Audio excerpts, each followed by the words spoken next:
Welcome to the Zono Sports Show, where you know Zonos. Trades and free agency aid the materialization of the NBA season. The big trade was made yesterday by the LA Clippers. They trade Blake Griffin to the Pistons. Oh my goodness, Detroit, you done came up. The new arena, they need a new name. They need something in Detroit to get fans to come to that new arena. And the new name being Blake Griffin. Now, I'm sure Blake Griffin's salty from leaving LA because he's a Hollywood man. He's got the slick hair. He's dunking. He loves the crispy uniform. His ladies out there. Isn't he with Matt Leinert's kid's mother? I think they're together. Are they married, dating? Well, besides the fact, he's an LA guy, so I'm pretty sure he's salty about going to a city like Detroit where they haven't won championships in quite some time. It's been, about 13 years since they got one? 13 or 14 years? LA, they needed some value out of Blake Griffin, though.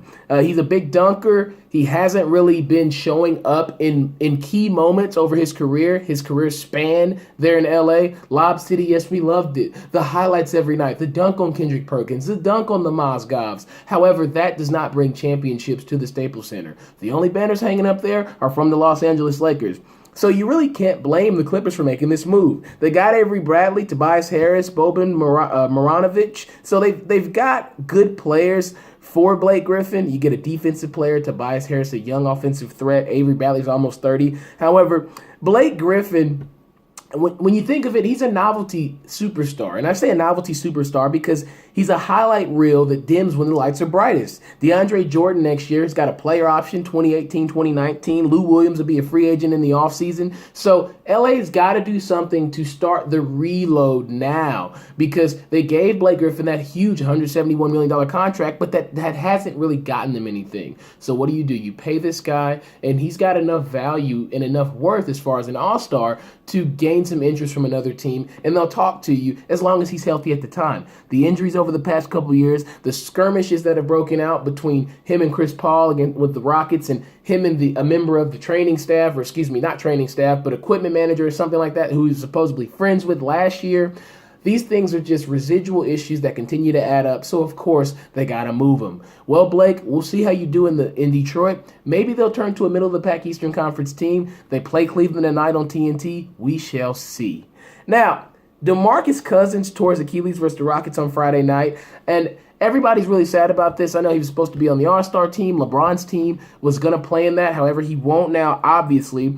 But how does this affect the New Orleans organization? Well, you have a chance to secure Boogie Cousins for a long-term period of time. What makes me say that? Well, there are a few factors that go into this. Now, New Orleans is where Boogie Cousins is from. So no matter what, it's a parachute for him. He can land safely regardless whether or not a team will pick him up or not. You take a player like Cousins who got hurt, you nurse him back to health. That way you build up a sense of loyalty to the organization and his hometown because you help this man come back from an injury that's rarely affected many big men in NBA history, a torn Achilles. So you have that factors into it, and also free agency-wise, who's going to pay Boogie Cousins all this money for a rare injury like that for a man his size in another city? Who's going to take on that type of player with that type of injury? Because you got to think about the attitude issues, too. Boogie Cousins has a reputation of being a hard person to work with. Ask Vlade Divac in Sacramento. So I think this works out in favor more so for the Pelicans to try and keep DeMarcus Cousins and in return keep Anthony Davis as well because he knows that they have another superstar to pair with him for quite some time. And Anthony Davis, why wouldn't he stay in New Orleans when you got a guy like DeMarcus Cousins that you can play right next to you? He's a 7-footer. He's just as skilled as you, if not better. He can get rebounds. He's bigger. You can play the 4. You don't have to take the slack of playing the 5 on another roster for a team like the Warriors. Now, I'm not saying he would go to the Warriors, but a team like the Warriors, he would play the 5 because he's 7 foot. Whereas in New Orleans, he has a flexibility because you've got another 7-footer who's mostly a low post presence. So this could work out for the Pelicans, and we shall see. But DeMarcus Cousins, sorry to hear that, man. Get well soon. But good news for the Pelicans. Good news for them.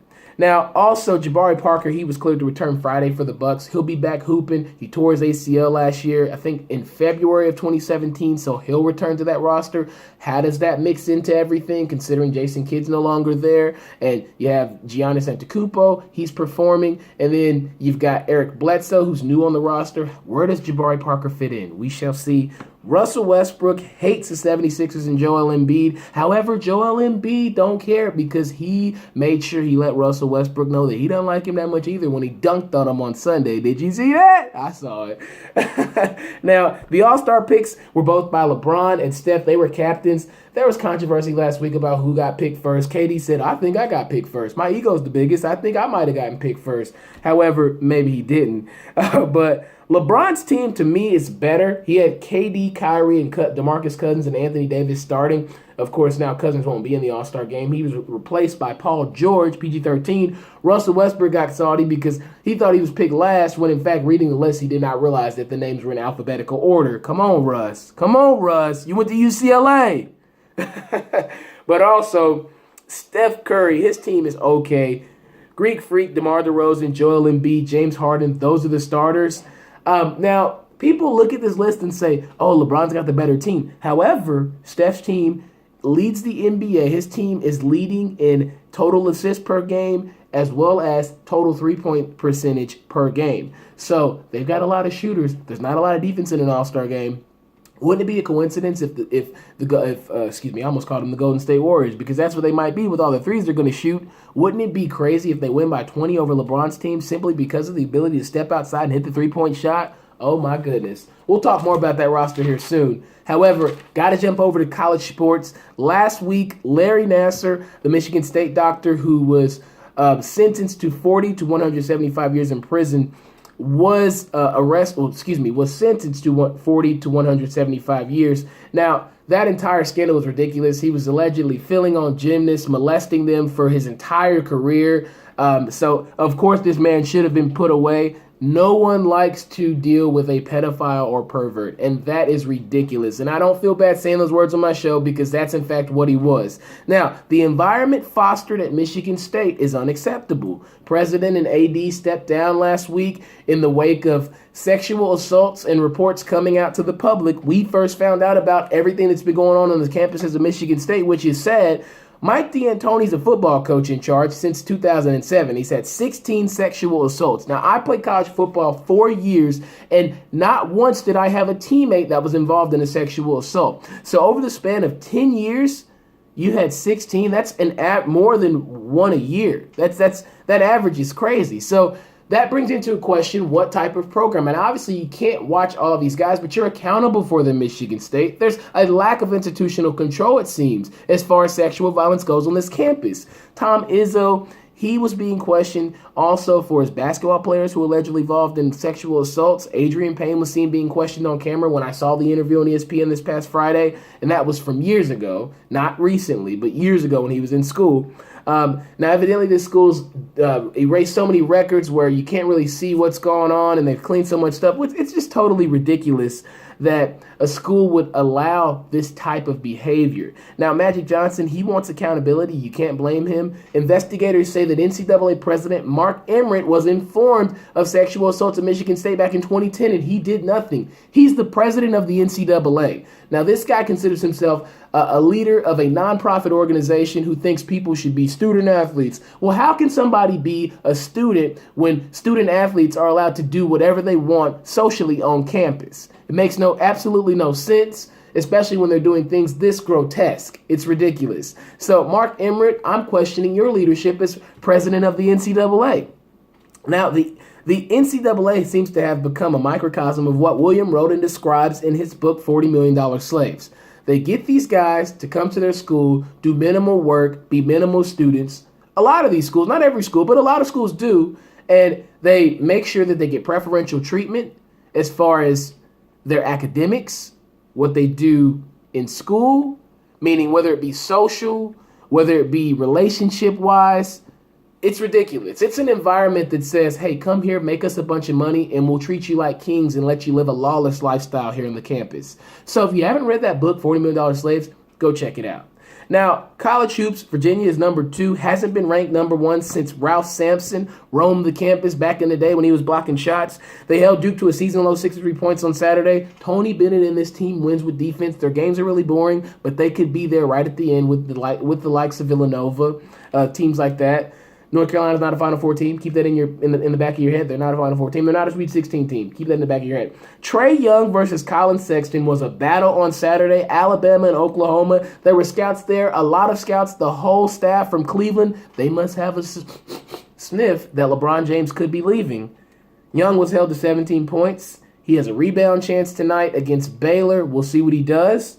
Now, I want to talk about what we've all been trying to talk about, the Super Bowl. Super Bowl media night was last night. It was interesting. You know, there was controversy with Tom Brady yesterday. The fact that there was a radio show that's Patriot contracted to have a show and have Tom Brady on there every Monday, every week. And evidently one of the hosts called his daughter an annoying bratty pissant. I want to say that's the term he used, and that's egregious on so many levels because it's somebody's kid. You just don't go there. And Brady, he didn't say at media day that he felt like the person should be fired, but sometimes people just say the wrong things. So I got to commend Tom Brady for that, because if he wanted that guy to get the axe, he could do that.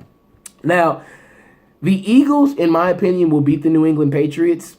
I say that because Nick Foles is driving an Audi drop top that ain't even his. He got the keys for the weekend from Carson Wentz and said, I'm just taking around the corner. I'll be right back, because this is Carson Wentz's seat in his car to drive. However, the defense for this Eagles team, they will win the championship because they are dominant. You've got Malcolm Jenkins in the secondary. You've got Fletcher Cox on the D-line, Chris Long. You've got players who are aggressive, who understand defensive schemes, who've played, and they're veterans, and I think they can actually do some damage against. Now, the one thing about that Atlanta Falcons team, when you think about it last year, they were young on defense. They were good, but they were young. This defense is experienced. So do not sleep on Philly. They are the dark horse pick. I know everybody's going to say, oh, New England, because of Belichick, because of Tom Brady. But that defense is weak, frankly. That defense, we saw what they were about the first week of the season against Kareem Hunt. They got exposed out in the cold, period, point blank. So definitely understand Nick Foles, he's a proven Pro Bowl MVP. He's somebody who's been a starter in the NFL. I don't know why people think just because he's their backup that he's not a starter. He's a starter. They paid big money to get this guy. And I hope that money pays off, and I'm sure he does too. I hope the Eagles do. But I definitely think because of those reasons, that is why Philadelphia will be celebrating their first NFL championship. Their first Super Bowl. They've won 3 NFL championships, but that was before the merger. But they'll be celebrating their first Super Bowl. We'll see if they get it. Roger Federer, the ageless wonder, won his 20th Grand Slam at the Australian Open on Sunday. He's developed a fadeaway like Mike, that backhand forearm. So we'll see if he continues to stack them up. Maybe he gets to 23 like Serena. Maybe he doesn't. But the man's still balling out there on the tennis court. Tiger Woods returned to Torrey Pines. He did okay. He looked better. What the pros said, he looked a lot better, looked a lot more comfortable. Finished tied 23rd, which is not terrible. It's encouraging. Will we see the same Tiger one day? Soon? Who knows? Zoe don't know that. Only Tiger knows that. Now, next show, make sure you come watch, because we'll recap Super Bowl 52 and just kind of talk about what's happened, why this team won, why this team lost, the reactions afterward. I look forward to it. Make sure you guys come back and watch Zono Sports, where you know Zoe knows.